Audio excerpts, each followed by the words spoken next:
Shalom and welcome to 2 Minutes of Torah. This year is entitled, When Can the Klal Create a New Minhag Regarding Mitzvot? It's a fascinating topic. We have mitzvot from the Torah that Hashem demands, mitzvot from the Rabbanan that the rabbis demand and obligate us to do and perform. What about when we, the Kila, we're extra stringent about something, and we take upon ourselves, and we see this. We see this in Rambam, in the first parak of Tefillah. The Rif in Brachot, the Torah, in Mariv, all three of them say that Mariv, we, the men, have accepted upon ourselves as a chovah.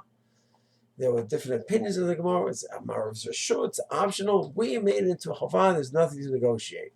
Okay, so apparently we could go ahead and we as a klal, as a community, to take a mitzvah which was optional and make it into a chovah.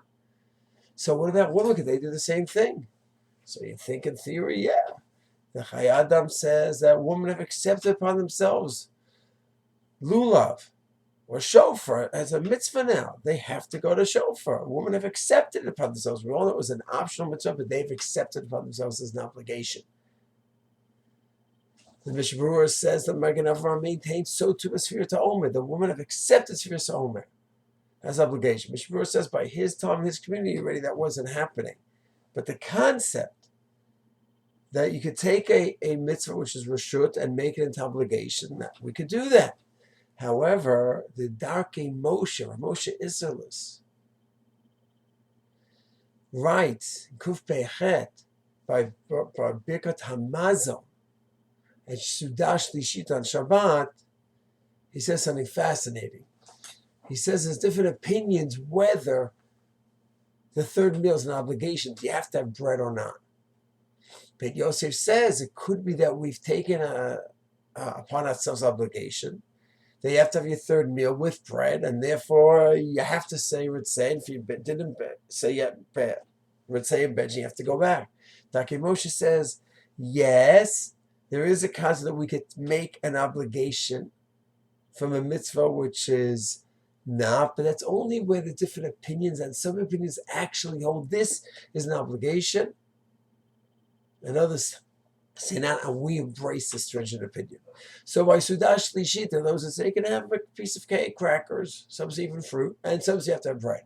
So we've embraced that strict opinion. By Marav, there's some that say it's optional, some that say no, they really should do Marav. It is close to an obligation. We've embraced that opinion. But to go ahead and just create a chumrah when it's clearly optional, Ramah says that we cannot do. We can't change the nature of a mitzvah. We can just embrace a stricter opinion. And then it comes out about women.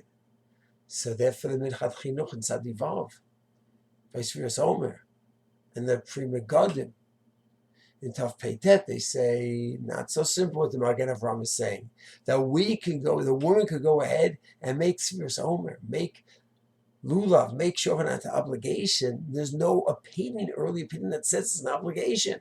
So they can't go ahead and change it and make it into an obligation.